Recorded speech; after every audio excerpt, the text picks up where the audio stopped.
Any chord can be played in innumerable ways. We're referring here to voicing the chord. And so let's start with a chord with which we are familiar. Here is C major 7. I'm playing all the notes with my right hand right near middle C. Now, we can spread these 4 notes.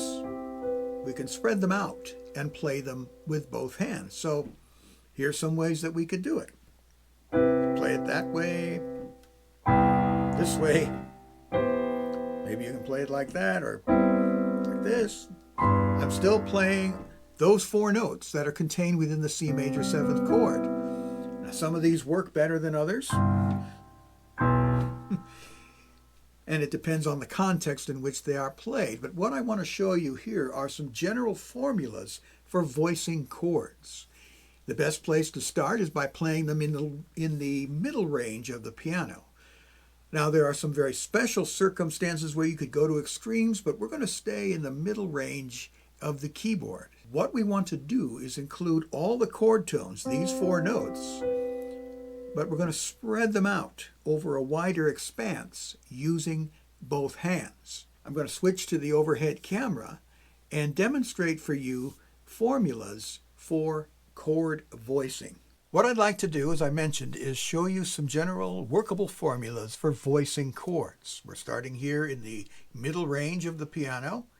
We'll save the extremes for special circumstances, but I want to include all the chord tones and spread them out across a fairly wide expanse. Now, we could play the 7th chord this way. It's kind of cramped. Everything's close together. Let's try placing the root, we'll call that 1, and the 5th, we'll call that 5. We have 1, 3, 5, 7, so we're going to put 1 and 5 in the left hand. That's our foundation. Now we're going to add the 3rd, that's 3, and the 7th above. So we have 1, 5, 3, 7. That's the voicing. That sounds pretty nice. That is a good, solid way to voice this C major 7th chord by spreading it out.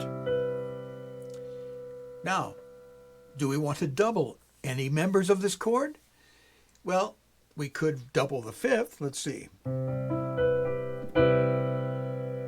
That doesn't sound too bad.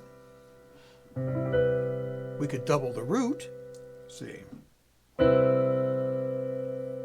Not too bad. It's okay. We could double the 3rd. And so our formula now becomes 1, 5, 3, 7, 3. Now, it's sort of a subjective opinion, but I think this sounds better than this, or this. You might differ, that's okay. But this is where we're going to start. This is the C major 7th chord. You could also do this with a D flat major 7th or D major 7, but we're going to stick with C. And so we have 1, 5, 3, 7, 3. Now we could actually double the 7th. Try it that way. 1, 5, 7, 3, 7. That's basically this, and we add another B. So we have this.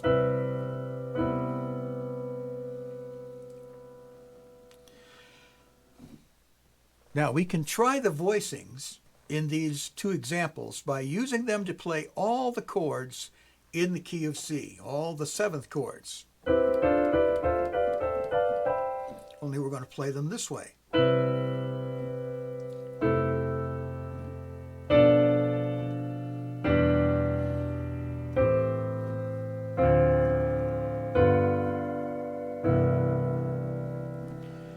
So I'm playing C major 7, F major 7, this is B half diminished, E minor 7, A minor 7, D minor 7, G7, C major 7. That's using the first voicing that we explored, the 1, 5, 3, 7, 3. Now let's try it again using 1, 5, 1, 3, 7. Or 1, 5, 7, 3, 7. I got to get my numbers straight here. So now it would be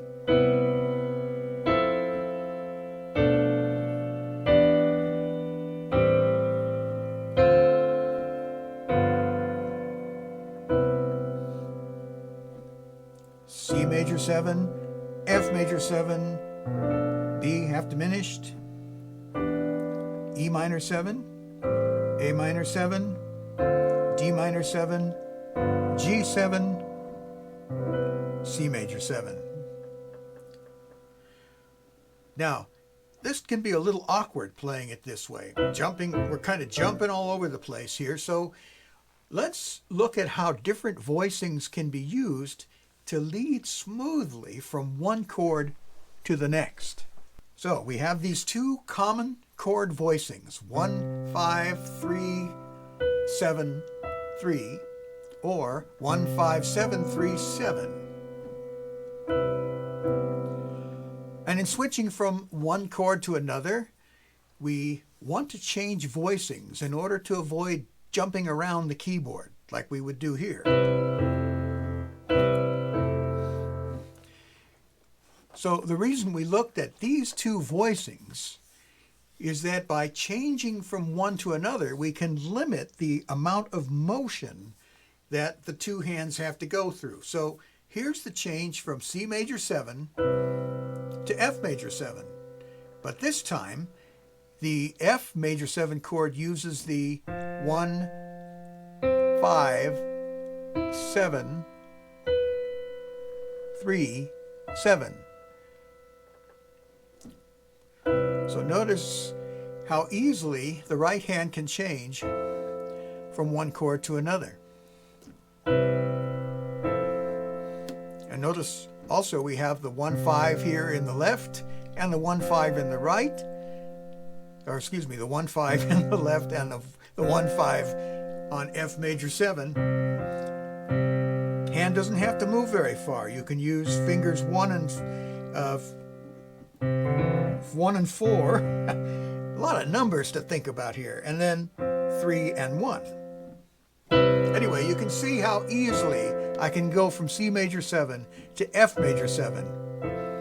And now I can work my way through the cycle of fifths in the key of C using this switching tactic, going from one voicing to the other, and the result is very smooth.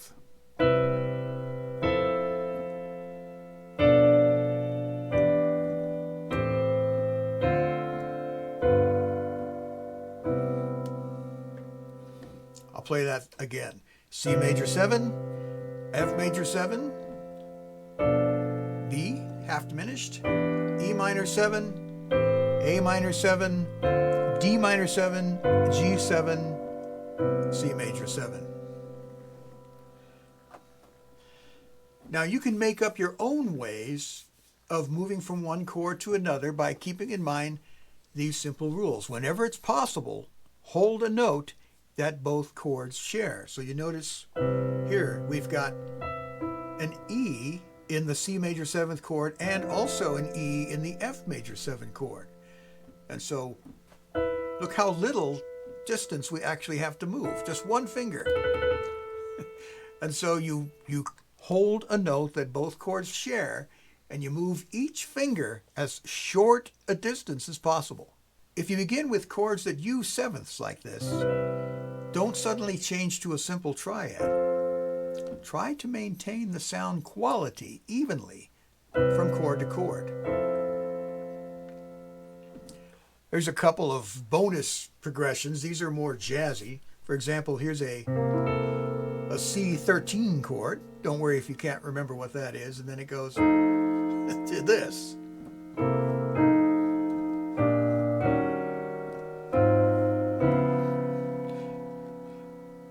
Those of you who are into playing jazz could have some fun with that, or something like this. This is C7 with a sharp 5, and it goes to the F9. Now we're going to get more into ninth chords in a future video. Or from here, these are some of the more jazzy type voicings that you can use. So this is basically a quick primer. This is basically a quick primer on chord voicing and voice leading.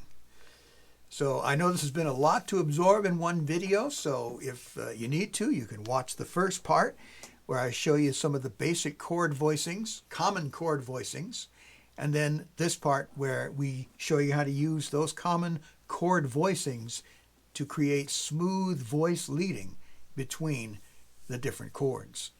I hope you found this helpful. Thank you for watching. Thank you for playing along. Please like this video and subscribe to the channel if you haven't already. That helps the channel a lot. If you have any questions or comments, please leave those in the comment section below. I respond to all comments, suggestions, and questions. Thank you again, and I look forward to speaking to you in the next one.